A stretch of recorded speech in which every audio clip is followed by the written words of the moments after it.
people that are poor, they are products of their circumstances.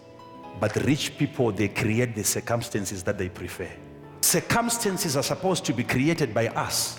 Already God has created you. There is nothing, there is no force that can recreate you again.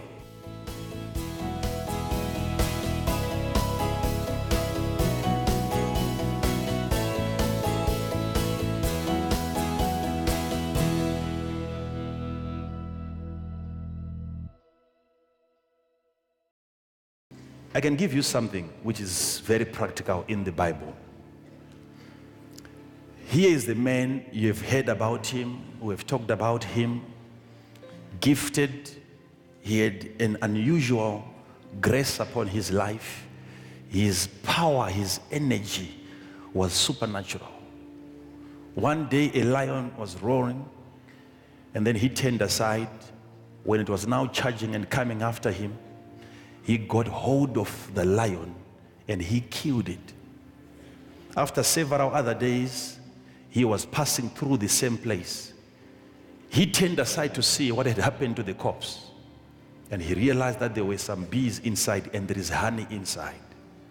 And out of that act, he came out with a riddle that the Philistines could not interpret. That which is sweet is come out of that which is strong. And they could not interpret that riddle for days.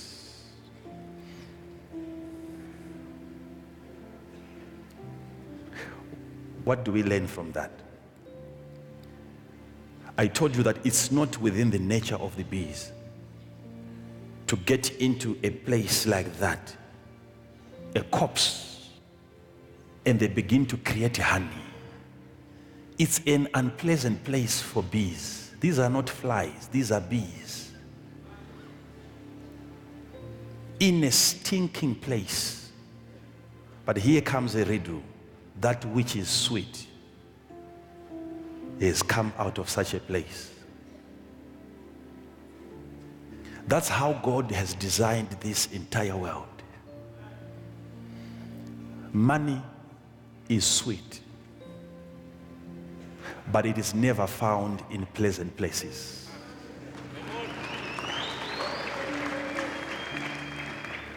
Because from a distance, what you see is not honey, you see a corpse. And before you can put your hands to the honey, you have to endure the smell. Before you get to the money, before you get to the honey, can you go through what is covering the money? Can you withstand the shame before you get the honey? Am I talking to somebody here? Inside of certain jobs that you look at and you don't even admire, that's where honey is located. That which is sweet.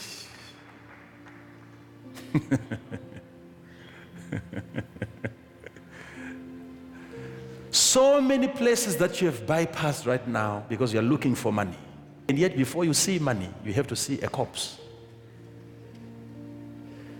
Stinking places, rotten places, and you don't want to be there even for 5 seconds.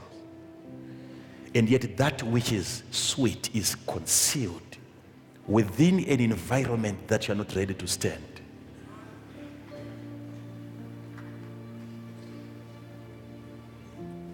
You don't leave your house in the morning and you go out looking for money. You go out looking for opportunities.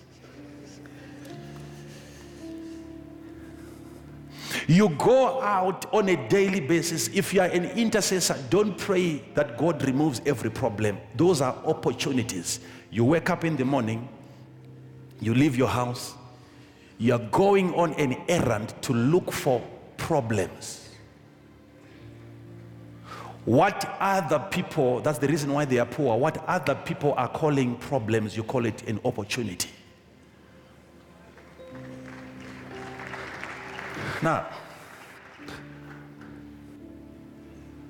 don't allow, I'm not just talking about your inabilities, I'm talking about your circumstances.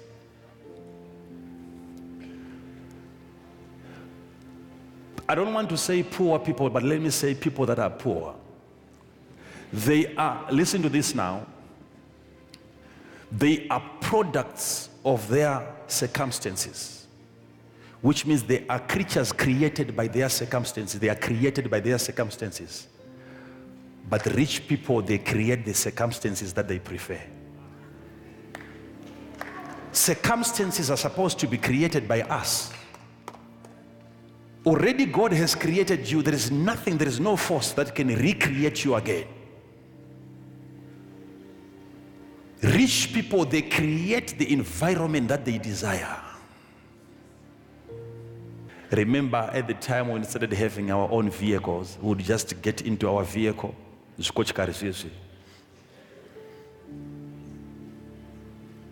And the temperatures that you have in Chukochkar is the same temperature that you have outside. We would just enjoy what is there. And yet another person who is much more developed mentally got into a place and he said, I can set the condition. I can set the temperatures. You see a vehicle traveling at 200 kilometers an hour. It's carrying a different environment inside. You get into an aircraft, the temperatures there are controlled. They're controlled. You have different temperatures outside and yet a different temperature inside. You have that ability. God has given you that ability to create an atmosphere that you desire. You can do that. Say yes. Yes. So if there is a city like that, when you are going to begin to set your goals, before you start listing your goals, you have to prioritize, know the most important goals that should be set. Which are the most important goals? Which are the most important goals that I'm supposed to set? So you can have a list now on the board. Personally, I would consider spiritual goals to be the most important. The reason why we have to set goals that are spiritual, it is because it doesn't mean anything even if you're going to build a 30-bedroom house and you can't sleep in any of those bedrooms. And demons are chasing you from one bedroom to the next bedroom. By the time you finish all of them, it's already morning.